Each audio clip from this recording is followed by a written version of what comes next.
We are developing students for the industry, career technical education, so that they become our replacements. These young people have chosen this opportunity to get a jump start on their career. They'll have a better idea about what they want to do and what they're good at by the time they leave high school. There's some great opportunities for these students that are coming out of the career and technical programs from Henrico County.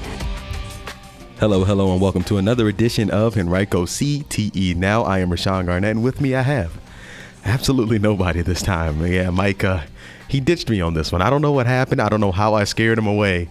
But no, I'm just kidding. Mike actually, he couldn't make it. He could not make it. So, Mike, if you're listening, hopefully I do a pretty good job without you here today, man. I am by myself flying solo. Fly the plane and land the plane all by myself, guys. So everybody out there, wish your boy luck out here as I continue to do Henrico CTE Now without the homie Mike, man. It's going to be rough out here. All right, guys. But first, before we get into a guest, got another guest here for you today. As always on Henrico CTE Now, we bring you guests from the industry. We bring you students from inside our classrooms. And today we have a guest from the industry. But before we get to them, I got to remind you, check us out on Facebook, YouTube, Instagram, and Twitter, all at the handle Henrico CTE. Stay up to date on everything we have going on in the wonderful world of Henrico CTE. Doesn't that make it sound great when I say the wonderful world of Henrico CTE? Because it is great. Also, check out HenricoCTE.com, as well as the platforms I mentioned to stay up to date on everything we have going on. You can catch the podcast on a variety of platforms. We post twice monthly. 11:30 a.m. All those times are Eastern, because I know we have some folks that are listening outside of our time zones. Mike usually has the numbers on that stuff, but I know we have a couple people who actually listen even outside of the country. So 11:30 a.m. Eastern. We always have guests ready to share their stories with you from the industry, students, and parents even sometimes, and sometimes both, a combination of all three. We post on Apple Podcasts, Google Podcasts, and Spotify, just to name a few platforms and a few more. We got a few more podcast platforms that we actually post on as well, but those are the main three. In particular, Spotify seems to be where we get the majority of our numbers from. All right, now that we got the housekeeping out of the way, that was really, really short, right? Really, really short housekeeping. We want to keep it brief, right? We want to get you guys to the guests so you guys can get that information, maybe inspire you to do something, pursue a career that you might be interested in, or maybe make you think a little bit differently than you did about certain careers prior to listening to this show. All right, guys, again, I want to send a huge thank you out to the transportation folks over there at Henrico County Public Schools Transportation. We are actually borrowing the transportation room, which allows for better social distancing here than the conference room in Henrico CTE in our little offices downstairs. The conference room down there is a little bit smaller than the one that we have, than the one that the transportation folks have up here. So I want to send a huge shout out to Jim Ellis, the director of pupil transportation, for allowing us to borrow the room for an hour or so. All right, guys, now for real to the guest this time. For real to the guest. We are speaking to owner of Person to Person Catering in Walter's Kitchen, Chef Jay Person. How are you doing today, man? Thank you so much for coming out here today. And it's actually, I got to let you know, Chef, that this is like the first time we've done like an in-person show, I want to say, in a couple weeks. So it's nice to actually be able to say, thank you for coming out instead of saying thank you for logging on. But thank you for coming out. No problem, man. Thank you for having me here. I appreciate it. All right, so Chef, take us down your career path, man. That's one of the things that we like to talk about here on Henrico CTE Now, career paths, because we like to show the students and sometimes the parents listening that nothing's set in stone, and maybe the path you go on is not always a straight path to, you start here, you end up here. That's not always how it works. Right. Life's usually a series of trying different things out and then ending up where you need to be ultimately if you keep on trying and keep on pursuing different things. So take us down your career path. How did you end up in this line of work? Well, I ended up in this line of work because watching my dad, he always cooked in the kitchen, and he's the man of the house, so he inspired me for one. But going backward, I had a car wash business before that, and I would cook after work. I would feed my employees, and they'll be like, man, you can cook. I was like, man, boy, stop. Y'all guys cook too. And so one day, I decided to go on MySpace and post my food, and my phone started ringing. Hey, Mel, I want some of your food off that grill. I'm like, you ain't getting my food. Then I was like, hold on, ching, ching, ching. You know what? Repost. I'm selling food. So, the phone started ringing. People want the place, and they'll call back up like, Mel, this food is really the bomb. Like, bomb. So I'm like, hold on, you know what? Maybe I am gifted in culinary. So eventually, I really got into cooking and started getting into the books and started to pursue culinary arts.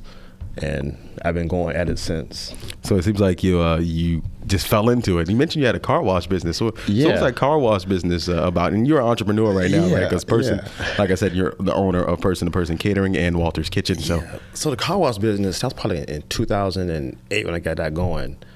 And that was called Person to Person Car Wash. And I ended up having like 3 vans, a couple contracts, and ended up getting an actual location. And just shut it down because that wasn't my passion anymore. Right. I was cooking more than I was washing cars at that point. But anyway, I mean, it did very well. Ended up, washing cars for Dale Earnhardt when they come into town and race, and I mean, it did good. Everything I touched, it just turns to go. I was surprised that I was behind the scenes doing that, but I was consistent. Wow, you actually ended up washing like NASCAR cars, man. Like, okay, so you gotta sell. You got trailers, great. I watched the trailers, watched the cars. I'm like, wow, how'd I get into this place? But personality and being consistent, and people had to trust you with their possessions, and that's how I've been able to get in where I've gotten into now. Okay, where so I'm cooking in people's houses are bigger than the schools. It's crazy. All right, so are you originally from here? Are you from Henrico County, or? I was born in Richmond, Virginia, in the county, whatever. And I did like 10 years in Georgia for culinary school, but I dropped out because that's what I didn't find that for me fundamental at the time. It was very fast paced. The teachers there, I felt like they didn't care about your growth. They just wanted to pass you and so I moved forward. Yeah, well, this is one of the things that one of the things that we try not to do here at Henrico CTE, man. Right. We want to make that connection with students, man. Right. That's an important thing we've talked about, and even on the last episode of Henrico CTE Now, we had a teacher on, and Cesar Aldridge from HR specialist here in Henrico County, and Brianna Smith, who was the first year teacher of the year over there at Pocahontas Middle School. We had her on.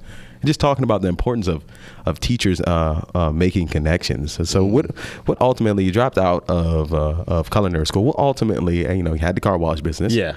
What ultimately made you want to come back into this line of work after saying, you know what, I'm calling it quits? Yes. So I was at a lounge one evening, and this guy had on the chef coat, and he made some really good wings. It was just this little lounge, whatever. And I made some really good wings. And I said, yo, chef, hold on, what are you wearing? So he had on his culinary badge from the Cordon Bleu.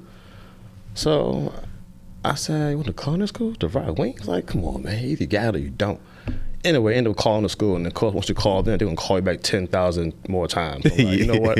I'm gonna come to Atlanta and check this school out. And I went there, it was amazing. It's like, all kinds of equipment and people. I'm like, I could do this. Then when I got in, I realized, like, all right, I'm learning some things, but I can't focus because the school's full of like fresh out of high school kids. Y'all have a good time. Right. Man, I didn't outside in the parking lot cutting hair. It was like, what am I doing here? I'm 30 years old, and these guys are 18, 19, partying and playing in class, and so I didn't find that. Just wasn't your atmosphere. Yeah, no, it wasn't my atmosphere. That's pretty much what it was, and a couple of teachers were just there to make a check. Yeah. Yeah. So ultimately, like, so what made you after the car business? What ended up making you want to pick up the spatula again or put it on the chef hat? Because I know put it down. You never did. Okay. I went full force at it. I'm gonna dive into it, and I got a job. Got a job at a spot called Mosaic of Richmond, and I went there and kept my head down, and before you know it, I'm the sous chef and elevating, and now the chef quits, and now I'm the head chef. I'm like, whoa, this is happening too fast. It's all. I always wanted to have that crown. I want to be the head chef. I want to be the boss. Right. And I did it, and then realized, like, well, maybe this is not for me, this role right now. And the GM said, Jamil, you're in over your head. I said, you know what, Randy? You're right. Because I thought I could do it, but being a head chef it's more than just cooking. You got to run that kitchen. Now I got to put my knife down. I got to do schedules. I got to do the ordering. And I was like, well, this is a lot, because now I got a guys who are my boys kind of mad at me because now I'm their boss. But that's what happened. I got into it, and our boys excelled in it, and it still happens. You mentioned a couple titles there. You mentioned head chef. You were the head chef over there. Yeah. So for a brief moment, he told me, "Nah." I said, "Yeah, you're right." So, there's a couple of things that we hear, especially when talking to culinary students about maybe where they want to be or maybe where they want to aspire to be. So you have sous chef is one of the things that you also mentioned too. Head chef, sous chef, and executive chef. Can you kind of break down the differences for the listeners there as to what the different responsibilities are, if there are any? Yeah. Well, I can break it down to like kind of like LeBron James and his right hand man. He runs that team, right? Right. And then you have his guy that's going to back him up. So in the kitchen, you have your executive chef who depends on you to make sure that you can run that kitchen when he's away or has to go do other things. And that's pretty much what I've done for a while. And then again, being the head chef at a couple of other spots in Richmond, Virginia. But that's really it. The head chef has to do all the work, the books, the schedules, right? And keep the order. And then also it comes down to the sous chef, just less responsibilities than the head chef has. Right. And you mentioned that it was actually less cooking and more like delegating more administrative work. That's really what it is. And I'm like, man, I can't even cook no more. It's like, this is not what I want to cook. Right. But at some point, once you get into, that role, you got to be like, put the knife down and you build up your team to make them as good as you, That's how I've always kind of operated. All right. So with person-to-person catering in Walter's Kitchen, how would you describe yourself? Like, what would you title yourself as? And, we just talked about those 3 titles. How would you describe yourself in terms of that? I mean, I would call myself just the head guy. The head guy. I am Jamil, that's the same person. So I am the person of the company. Right. So yeah, I try to, the guys I bring with me always have good attitudes. My guys have, they have a good time working with me. They also learn, guys ask questions. If you don't know, just please ask me. Don't assume that this is what I want to know, because it could be different. Or you may know something I don't know, but I like to have a great crowd around me and great circle with guys who really want to be, a person, a better person, for person to person. Exactly. I see what you did there. So are there any chefs that you grew up admiring? I mean, you had your father obviously was one of the biggest chefs, but are there any chefs on TV maybe that you're like, hey, yo, I would not mind borrowing his style? When you say, hey, yo, this guy, Chef G. Garvin. So my best friend, Brian, bought me a book for my birthday. It was G. Garvin. I'm like, oh, it's a brother cooking? And then I took him to his shows, and he uses all kinds of like kind of like slangs and, I'm saying, this all whoop de whoop, I'm saying? He had swag with his cooking. Right. I said, I want to be like that guy, you know what I mean?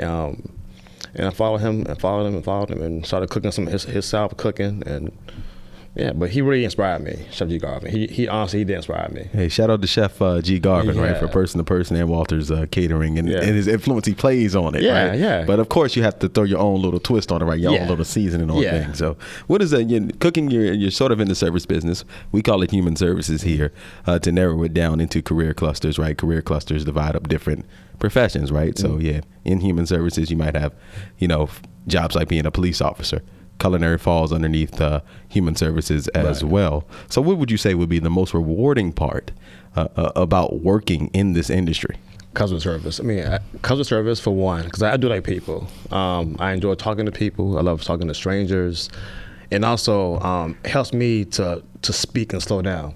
I've always been a fast talker, the mumbler. So when I have somebody that I do not know, and I got to talk to, all right, Mel, whoa, slow down.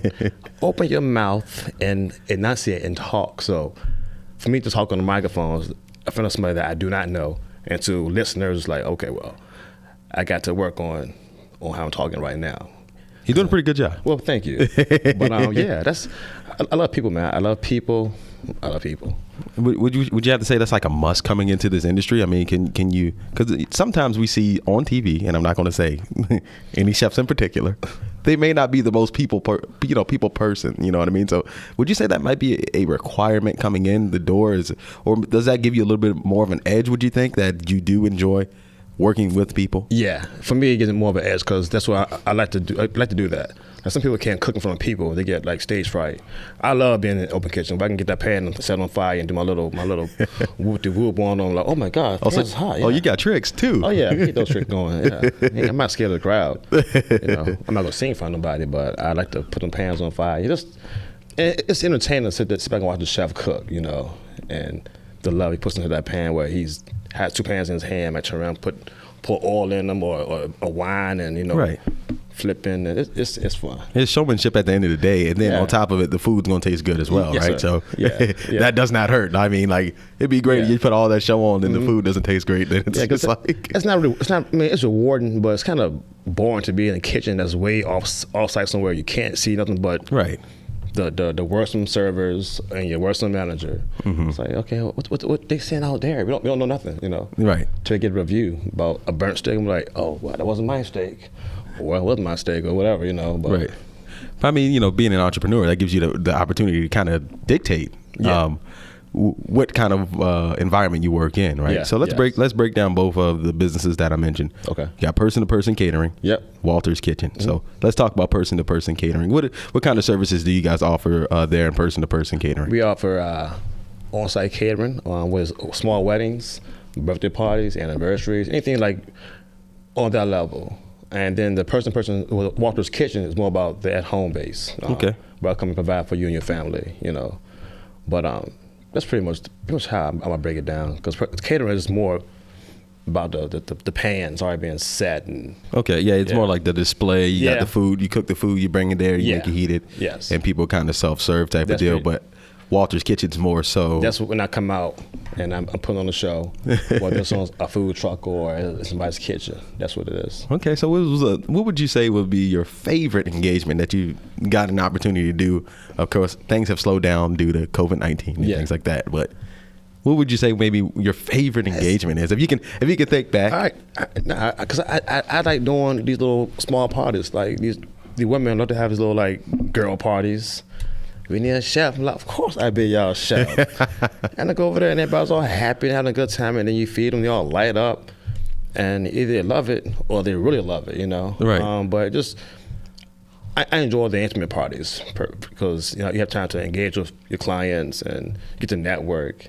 It's not about he says, it's about asking what you're eating right now. So Absolutely. Hey, you're a people person. Yeah. hey. that's how I'm person to person. Person to person, people person. So entrepreneurship, man, that is a whole lot of work. It's a lot of work, and some people do not get it. From your family to your girl, whatever, because it's like you always have to be on your grind. Right. Like there's no days off. I may take a couple days. I might take a couple days off and sleep for a day or so, but when you up, you work, you're trying to figure out how to make your next dollar. You gotta promote, advertise, market. There's no days off for real unless there's no days off. Well, you have three businesses now. You got the car business, you got the catering business, and you got the kitchen, Walter's Kitchen.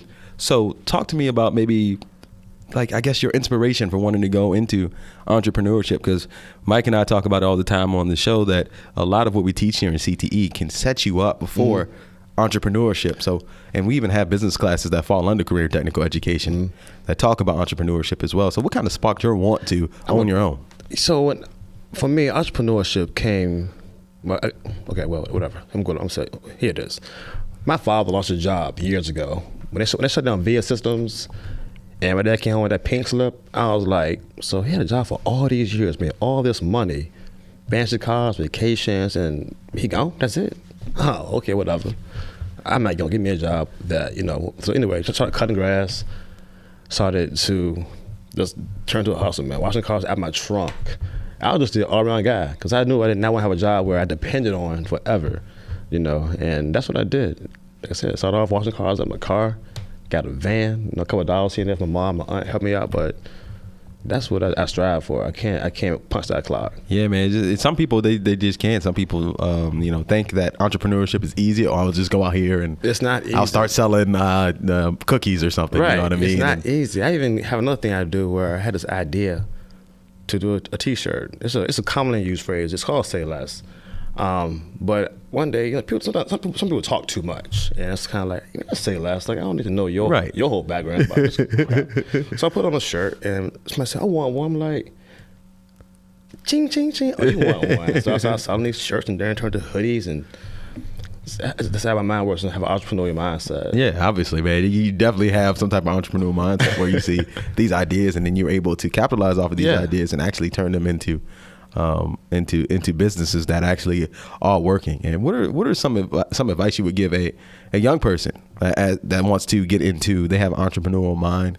Maybe, you know, they were like you growing up. It's like, you know, I can never see myself punching in. Just keep on pushing. The key thing is just being consistent. And as soon as you start being consistent, your crowd can go elsewhere. But then when you come back, they're like, he's back again. But just keep being consistent. And that's why I was able to travel all across the world, because I was consistent in my cooking and my posting. Because social media is a platform. And if you want to take advantage of that, that's on you. But I use it when I want to spark it up. Yeah, I mean, you know, I don't think people really realize like how big of a tool social media can be if you use it the right way. If you want to go the entrepreneurial route, you know what I mean. So you're absolutely right about that. What are some skills you think that some students could develop in high school that can help them maybe pursue a career in culinary or maybe become an entrepreneur?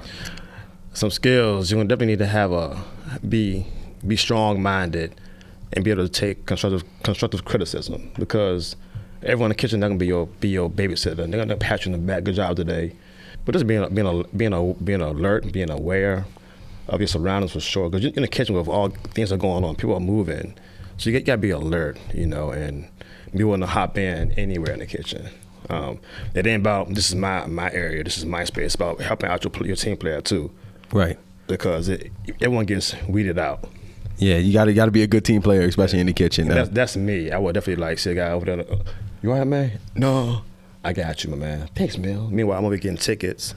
Hop over there and I get behind them. But that's all right, bro. You got to be good at multitasking as well. Multitasking is the key. Okay. You know? So what are some things that, you know, coming in that you wish you had known growing up that you know now, right? You know, this is the old question, right? We always ask, if I had known now, what I knew back in the day, then I would have done this. If I had known math, I hate math. But you got to know your math, you know. But honestly, you don't. But there's a lot of numbers a lot of numbers in the kitchen. To be the head chef, you got to know your numbers. So when they give me a list, and I got to break down what all the purchases, I'm like, yo, I got to do all these numbers, and I hate math. So you're gonna be a head chef, that's on your math. A lot of numbers and running your own business. Yeah. So how are you able to overcome that, right? That dislike of math. We'll say dislike. Hate is such a strong word, right? We'll say dislike of math. Like the math. Yeah. Part. So how were you able to overcome that, man, and still put together the successful business? I have to take my time and do it, or I have to hire a friend to do it for me. And I kind of like to have, hey, you busy today? You mind coming in and doing this for me real quick? Yes, Jamil. So. Yeah, you know, I always like to hear when subjects like math or English show up in the regular world, because those are skills that you don't have to know trigonometry or calculus, right. But you definitely want to have a good understanding of basic math. Yeah, like food, like doing like the food costs and stuff like that, and the percentages. You have to know that kind of stuff, because if you don't, you're gonna end up messing up the store's books or your own books. So you got to know it. All right, so we're the school system, career and technical education here in Henrico County, man. So we're in the business of working with the future, man. Where do you see the future of culinary arts going, and what kind of skills do students need to be prepared to take on that future? Man. Loaded question, I know. You got to take a deep breath, I understand. Yeah, let me take a deep breath. Man, culinary, I feel like it's going more to smaller takeout spots. Okay. And it's trending now. It really is, because of the COVID and stuff like that. Hopefully it will go away, but right now a lot of people are doing pop-up shops where you can come in and pick your food and go, you know, and the home shops, the home cooking, you know. And that's really it. I mean, skill-wise, once you know culinary, you know. Okay. Let's just talk about some machines cooking food for you, but right now it's gonna be a whole lot of restaurants that are doing more to-go work.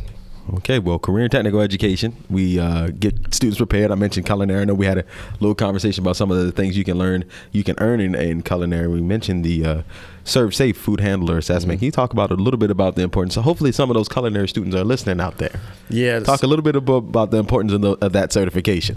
Yeah. Serve Safe certification, you definitely need to have that, just so you can get into doors, and also so you be knowledgeable of what's going on. There's a lot of things in the kitchen that you need to know, especially when it's coming down to like mishandling proper food and how you store your food, causing contamination, and just stuff like that. And you think it's commonly known, but people don't know that stuff. People will take a knife that was used to cut this piece of fish and the same knife without cleaning it off and cut some steak. Oh dear goodness. Or or the hand's been there, not changing your gloves. You're handling food that's going out to be served, and you have raw food in your gloves.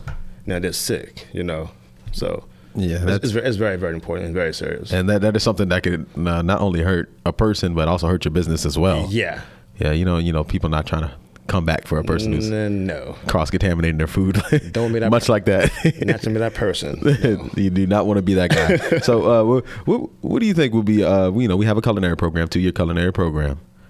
What do you think we could do to attract more students to the world of culinary arts?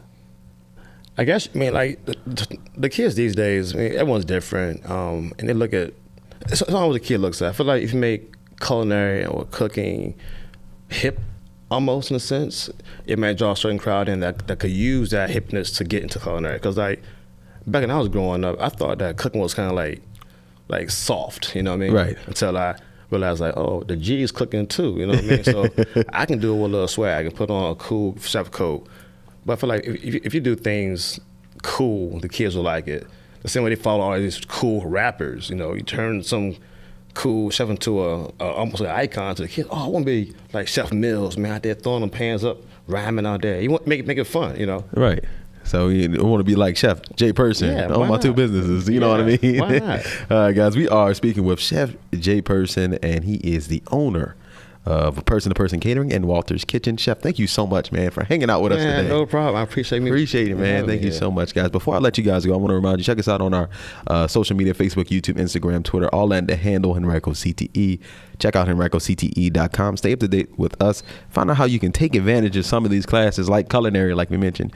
Get certified, and who knows, maybe Chef Person might put you on his team to help him out with his catering business. Yeah. You know what I mean? He might, maybe in the future. I don't know. I'm putting that out there. Also, you can follow me. Oh yeah, my fault. Okay, let me let you go ahead. Tell the people where they can find you, Chef. You can find me on Instagram as Chef J Person, and on Facebook the same way, Chef J Person. You can find my photos, some of the clients I've cooked for. But I'm on there. Check my food out. And so, who are some of the clients some of the more notable ones? Travis Scott. Oh wow, we toured. I did a tour with him. That was amazing. You did a whole tour with Travis Scott. Yeah, I'm supposed to be closing the show. It was crazy. I mean, you got Travis Scott, Demi Lovato, DJ Khaled, they did Pink. We got the Black Keys. Man, the list goes on. Dude, culinary can take you some places, guys, if you're not listening. Be consistent. That's why I did it. Yeah, you got to be consistent. Got to be consistent. All right, guys, that's it for me here today, guys. That's it for Henrico CTE Now. Thank you so much, Chef Person, for coming on. For Chef Person, I've been Rashawn Garnett. This has been Henrico CTE Now. Until next time, so long, everyone.